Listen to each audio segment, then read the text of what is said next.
প্রিয় দর্শক শ্রোতা, কবরের জিন্দিগি বড় কঠিন জিন্দিগি। আল্লাহ তাআলা বলেন, হে মুমিনগণ, তোমরা যথাযথভাবে আল্লাহ তাআলাকে ভয় করো এবং তোমরা মুসলিম পরিপূর্ণ মুসলমান না হয়ে কোনো অবস্থায় মৃত্যুবরণ করো না। কেননা মৃত্যুর পর ওই গহীন কবরের আযাব তোমরা সহ্য করতে পারবা না।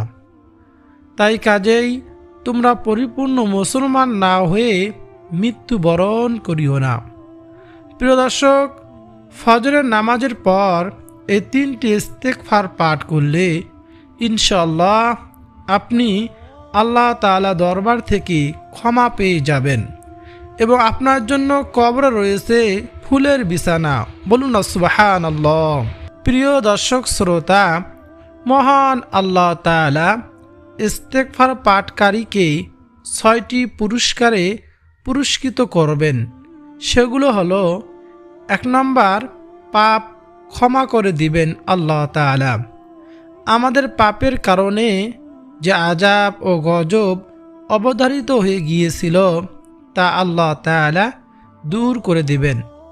যেমন হযরত ইউসুফ আলাইহিস সালাতু ওয়াস সালামের জাতি যখন আযাব আসতেছিল তখন তওবা ইস্তেগফার তারা শুরু করে দিয়েছিল। ফলে আল্লাহ তাআলা তাদের গুনাহসমূহ ক্ষমা করে দিয়েছিলেন এবং তাদের উপর থেকে ভয়ানক আযাব সরিয়ে দিয়েছিলেন। বলুন সুবহানাল্লাহ। 2 নম্বর পুরস্কার হলো সুখময় শান্তিময় জীবন দান করবেন। 3 নম্বর পুরস্কার, আযাব গজব দেবেন না। আমরা যদি বেশি বেশি ইস্তেগফার পাঠ করতে পারি তাহলে আল্লাহ সুবহানাহু ওয়া তাআলা তিনি আমাদের আযাব গজব থেকে দূরে রাখবেন, হেফাজত করবেন। 4 নম্বর পুরস্কারটি হলো সব প্রকার বিপদ আপদ ও সংকট দূর করে দিবেন। 5 নম্বর পুরস্কারটি হলো সব দুশ্চিন্তা দূর করে দিবেন। 6 নম্বর পুরস্কারটি হলো অকল্পনীয়ভাবে রিজিক দান করবেন। বলুন না সুবহানাল্লাহ।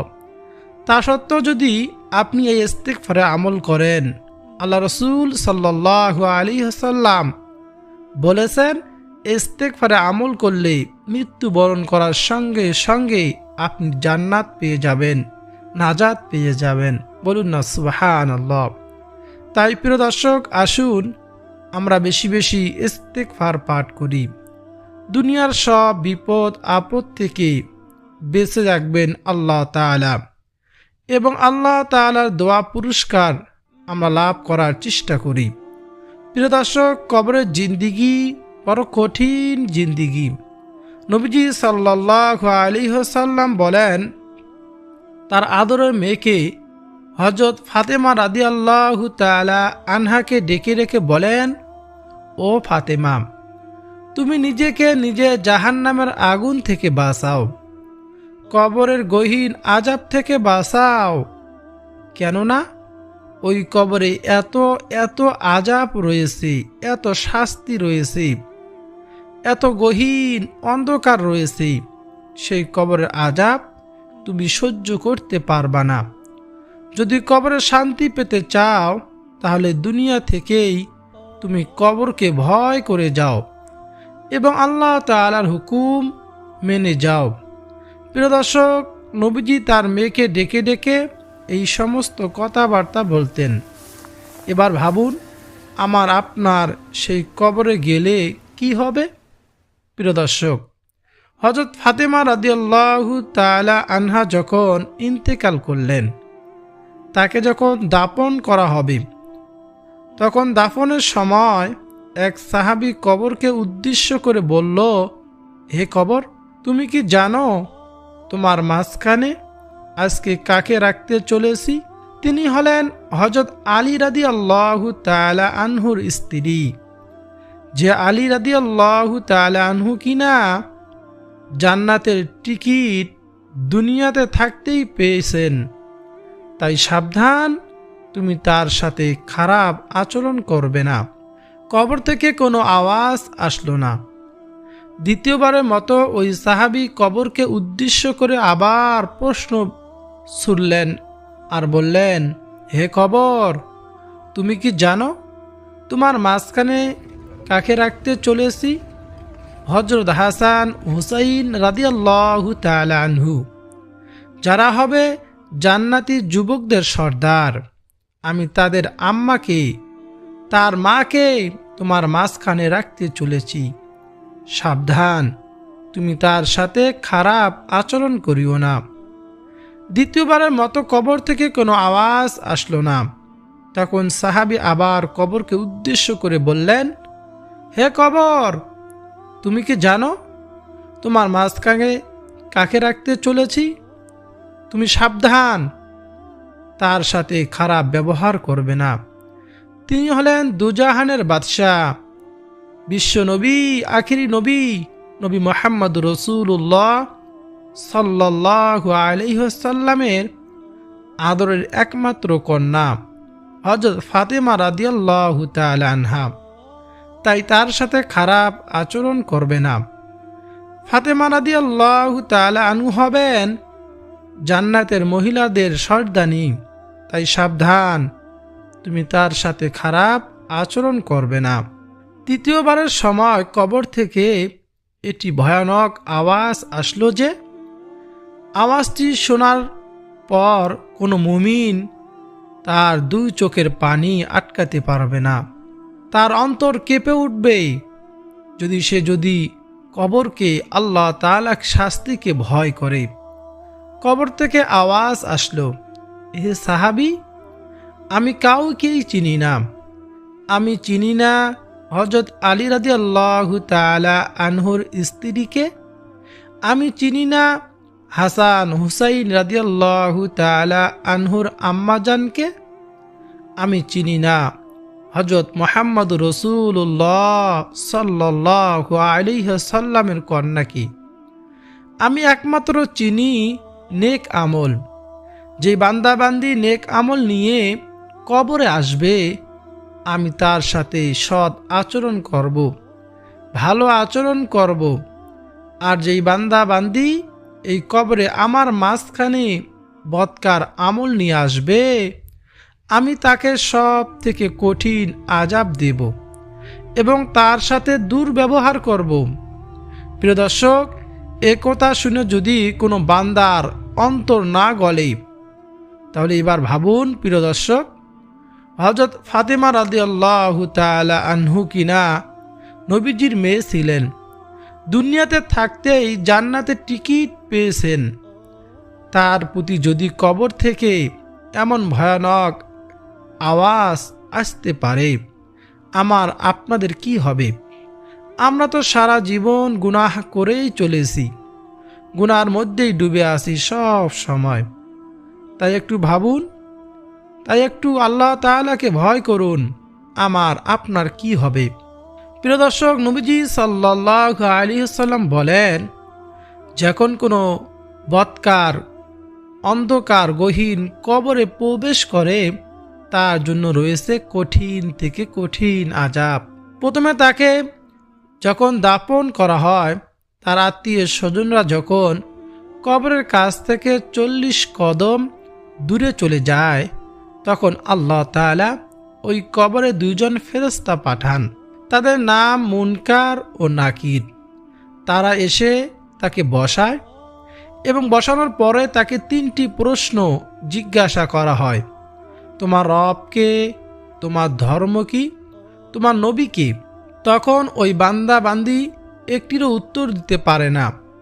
ওই বান্দা বলে, আমি কিছুই জানি না, আমি কিছুই জানি না, আমি কিছুই জানি না। সে জানবেই বা কি করে? সে তো আর দুনিয়াতে থাকতে নবীজির দেখানো পথকে অনুকরণ করে চলে নাই, আল্লাহ তাআলাকে সিজদা করে নাই। তাই সে দুনিয়াতে এইসব না মানার কারণে কবরে সে এইসব প্রশ্নের উত্তর দিতে পারবে না। তখন আল্লাহ তাআলা ফেরেশতাদেরকে ডাক দিয়ে বলবেন, ও আমার ফেরেশতারা, তোমরা এই নাফরমান বান্দা বান্দিকে ধরো আজকে তাকে ধরে কবরে আযাব দিতে থাকো। কেননা এই নাফরমান বান্দাবান্দি দীর্ঘ হায়াত পর পরও, এত আয়ু পর পরও আমি আল্লাহকে সঠিক মতো সিজদা করে নাই, আমার নবীর দেখানো পথকে অনুকরণ করে চলে নাই। এই বান্দা দুনিয়াতে জুলুম করেছে, নিজের প্রতি জুলুম করেছে এবং মানুষের সাথে অন্যায় অত্যাচার কাজ করেছে। কাজেই তোমরা এই বান্দাকে আজকে ধরো, এই পাপী বান্দাবান্দিকে শাস্তি দিতে থাকো। তখন আল্লাহ তাআলার হুকুমে ফেরেশতারা তাকে শাস্তি দিতে থাকে। নবীজি সাল্লাল্লাহু আলাইহি ওয়াসাল্লাম বলেন, বদকার বান্দার জন্য কিছু কঠিন শাস্তি রয়েছে। ওই গহীন কবরে প্রথম শাস্তি হলো, যখন বদকার বান্দা ওই কবরে রাখা হয়, কবরের ডান পাশ থেকে বাম পাশের মাটিগুলো এসে এত জোরে একটা আঘাত করে, তার এক পাঁজরের হাড্ডি আর এক পাঁজরের হাড্ডির ভিতরে ঢুকে যায় এবং শরীরের হাড্ডিগুলো চুরমাচার হয়ে যায়। দুই পাশে মাটির চাপের কারণে সমস্ত পাঁজরের হাড্ডিগুলো পাউডারের মতো হয়ে যায়। নাউজুবিল্লাহ। নবীজি সাল্লাল্লাহু আলাইহি ওয়াসাল্লাম বলেন, ওই বান্দাকে আরও কঠিন আযাব দেওয়া হবে। তার মধ্যে হলো, তার কবরে বিষাক্ত একটি সাপ ছেড়ে দেওয়া হবে। ওই সাপটি এত বিষাক্ত হবে যে নবীজি বলেন, ওই সাপটি যদি একটু নিঃশ্বাস দুনিয়ার জমিনে ফেলত, দুনিয়ার সমস্ত ফসল আদি গাছ গাছালি তোমরা দেখতে পারতেছ, সব কিছু বিনষ্ট হয়ে যাইত, সব কিছু জ্বলে পুড়ে ছারকার হয়ে যেত।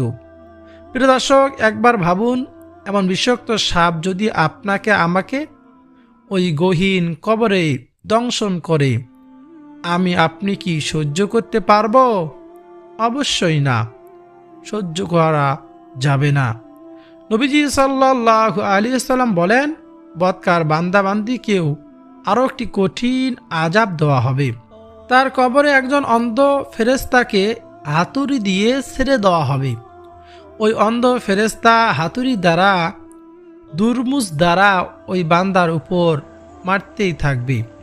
নবীজি বলেন, ওই অন্ধ ফেরেশতা একটি হাতুড়ির আঘাত যদি দুনিয়ার কোনো জমিনে পাহাড়ে পড়ত, তাহলে ওই পাহাড়টা চূর্ণ বিচূর্ণ হয়ে যেত, ধুলার সঙ্গে পাহাড়টা মিশে যাইত। প্রিয় দর্শক, আপনি কি সহ্য করতে পারবেন সেই হাতুড়ির আঘাত? অবশ্যই পারবেন না। নবীজি আরও ভয়ানক কথা বলেন। নবীজি বলেন, ওই বান্দা যখন পিপাসা লাগবে, তাকে খেতে দেওয়া হবে গরম পুষ, নিকৃষ্ট পুষ, যে মানুষের শরীর থেকে ফোড়া থেকে পড়ে যায়, বাহির হয়, সেই পচন থেকে যেগুলো বাহির হয় পুষ, সেগুলো তাকে খেতে দেওয়া হবে। এই গরম পুষগুলো তাকে খেতে দেওয়া হবে। নাউজুবিল্লাহ। প্রিয় দর্শক শ্রোতা, এই গরম পুষগুলো খাওয়ার সঙ্গে সঙ্গে তার মাথার মগজগুলো টকবক টকবক করতে থাকবে, ভাতের মারের মতো টকবক টকবক করবে। একবার চিন্তা করে দেখুন, এই দুনিয়াতে আমরা এই পুষকে কত ঘৃণা করি, আর কবরে আমাদের পিপাসা লাগলে এগুলো খেতে দেওয়া হবে। যদি আমরা বদ আমল নিয়ে যাই, তাহলে এই রকম শাস্তি পেতে হবে। নবীজি সাল্লাল্লাহু আলাইহি সাল্লাম আরেকটি কথা বলেন, যদি ওই বান্দা খিদা লাগে, ওই বান্দাকে তাকে খেতে দেওয়া হবে কাঁটাযুক্ত ফল। প্রিয় দর্শক শ্রোতা, আমরা যারা আমরা চিনে থাকি, আমরার ভিতরে একটি আটি থাকে। আমরা খাওয়ার পরে ভিতরে যে কাঁটাযুক্ত আটিটি থাকে, তার চেয়ে কয়েক হাজার গুণ কাঁটাযুক্ত থাকবে সেই ফল, এবং কয়েক গুণ বড় থাকবে। সেই বান্দা যখন এই ফলটি খাবে, তার গলা দিয়ে নামবে না, বের করার চেষ্টা করলে বের হবে না, তার গলার মাঝখানে এই কাঁটাযুক্ত ফলটি আটকিয়ে থাকবে। প্রিয় দর্শক, একবার ভাবুন, কবরে গহীন আযাব থেকে কি আমি আর আপনি মুক্তি পেতে পারবো? হ্যাঁ প্রিয় দর্শক, যদি এই গহীন কবরে আযাব থেকে মুক্তি পেতে চান, তাহলে আজকে আমার এই 3টি ইস্তিগফার, যেগুলো নবীজি সাল্লাল্লাহু আলাইহি ওয়াসাল্লাম বলেছেন, আপনি এগুলো ইস্তিগফার নিয়মিত আমল করবেন, পাঠ করবেন। প্রিয় দর্শক, অনেকেই প্রশ্ন করবেন, শুধু কি ইস্তিগফার পাঠ করলেই হবে? প্রিয় দর্শক, এই ইস্তিগফার পাঠ করা হলো নফল ইবাদত। আপনাকে অবশ্যই আল্লাহ সুবহানাহু ওয়া তাআলার ফরজ হুকুমগুলো পালন করতে হবে, নবীজিকে অনুকরণ করে চলতে হবে। ইস্তিগফারে আমল করবেন, আল্লাহ তাআলার কাছে দোয়া করবেন, আল্লাহ আমাকে আপনার হুকুম আহকামগুলো নবীজিকে অনুকরণ করে চলার তৌফিক দান করুন। আল্লাহ তাআলা আপনাকে তৌফিক দান করবেন। আর তৌফিক দান করলেই আল্লাহ তাআলার হুকুমগুলো নবীজিকে অনুকরণ করে চলা আপনার জন্য সহজ হয়ে যাবে ইনশাআল্লাহ। তাই প্রিয় দর্শক, চলুন এই 3টি ইস্তিগফার আমরা জেনে নেই। 1 নম্বর যে ইস্তিগফারটি রয়েছে তা হলো আস্তাগফিরুল্লাহ।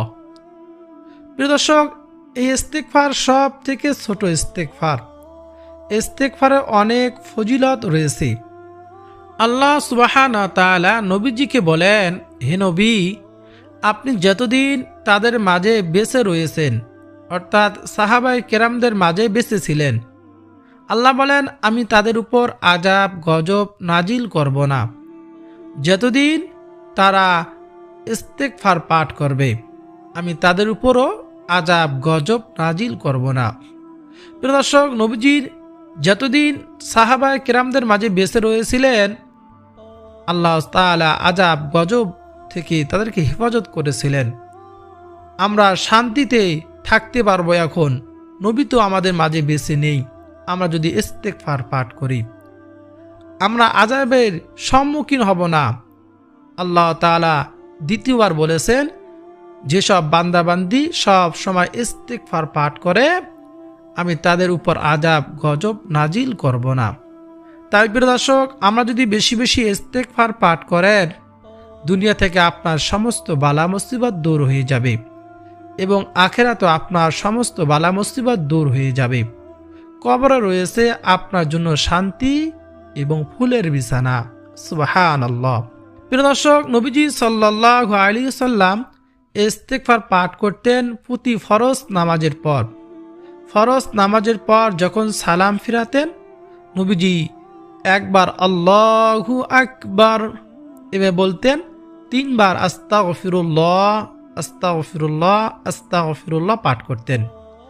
প্রিয় দর্শক, তাই আমরা যখন ফরজ নামাজ আদায় করব, নামাজ পড়ার পরে সালাম ফিরানোর পরে একবার আল্লাহু আকবার বলে 3 বার আস্তাগফিরুল্লাহ পাঠ করবেন ইনশাআল্লাহ।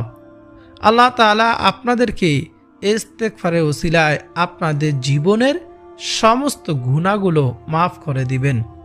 দ্বিতীয় নম্বর যে ইস্তিগফারটি পড়বেন, সেই ইস্তিগফারটি হলো রব্বিগফিরলি ওয়া তুব আলাইয়া ইন্নাকা আনতাত তাওয়াবুর রহিম। রব্বিগফিরলি ওয়া তুব আলাইয়া ইন্নাকা আনতাত তাওয়াবুর রহিম। প্রিয় দর্শক শ্রোতা, এই ইস্তিগফার অর্থ হলো, হে আল্লাহ, আমাকে ক্ষমা করে দিন, আমার প্রতি রহম করুন এবং আমার তওবা কবুল করুন। প্রিয় দর্শক, এই ইস্তিগফারটি আপনারা মনোযোগ সহকারে পাঠ করবেন ইনশাআল্লাহ। সর্বশেষে 3 নম্বর যে ইস্তিগফারটি রয়েছে, যে ইস্তিগফারটিকে বলা হয় সর্বশ্রেষ্ঠ ইস্তিগফার, গুনাহ ক্ষমার শ্রেষ্ঠ দোয়া। নবীজি সাল্লাল্লাহু আলাইহি ওয়াসাল্লাম বলেন, যেই বান্দা বান্দি ইস্তিগফার সকালবেলা একবার পাঠ করবে, সে যদি সন্তান হওয়ার আগেই মারা যায়, সে সাথে সাথে জান্নাতে প্রবেশ করবে, জান্নাতি হবে। বলুন সুবহানাল্লাহ। আবার কোনো বান্দাবান্দি যদি সন্ধ্যায় ইস্তিগফার একবার পাঠ করে, সে যদি সকাল হওয়ার আগেই মারা যায়, তাহলে সেও জান্নাতি হবে। সুবহানাল্লাহ। প্রিয় দর্শক, কোনো ব্যক্তি যদি সকালে একবার সন্ধ্যা একবার এই 2 টাইমে ইস্তিগফারটি পাঠ করতে পারেন, আপনার আর কোনো কিছুর প্রয়োজন হবে না। আপনি যদি দৈনিক 2 বার ইস্তেগফার সকাল সন্ধ্যায় পাঠ করেন, আপনি দিনের যে কোনো সময় মারা যান না কেন, আপনি সাথে সাথে জান্নাতে চলে যাবেন ইনশাআল্লাহ। প্রিয় দর্শক, চলুন সেই ইস্তেগফারটি জেনে নেওয়া যাক। সেই ইস্তেগফারটির নাম হচ্ছে সাইয়্যিদুল ইস্তেগফার। প্রিয় দর্শক, সাইয়্যিদুল ইস্তেগফার এর মাধ্যমে যদি আপনি ক্ষমা প্রার্থনা করেন, আপনি সাথে সাথে আল্লাহ তাআলা দরবার থেকে ক্ষমা পেয়ে যাবেন এবং আপনার দোয়া আল্লাহ তাআলার সাথে সাথে কবুল করে নেবেন। এই সাইয়্যিদুল ইস্তেগফারকে বলা হয় শ্রেষ্ঠ গুনাহ মাফের দোয়া। বলুন না সুবহানাল্লাহ। সেই সাইয়্যিদুল ইস্তেগফারটি হলো আল্লাহুম্মা আনতা রাব্বি লা ইলাহা ইল্লা আনতা খালাকতানি ওয়া আনা আবদুকা ওয়া আনা আলা আহদিকা ওয়া ওয়া'দিকা মাস্তাতা'তু আউযু বিকা মিন শাররি মা সানা'তু আবুউ লাকা বিনি'মাতিকা আলাইয়া ওয়া আবুউ লাকা বিযামবি ফাগফিরলি ফাইন্নাহু লা ইয়াগফিরুয যুনুবা ইল্লা আনতা।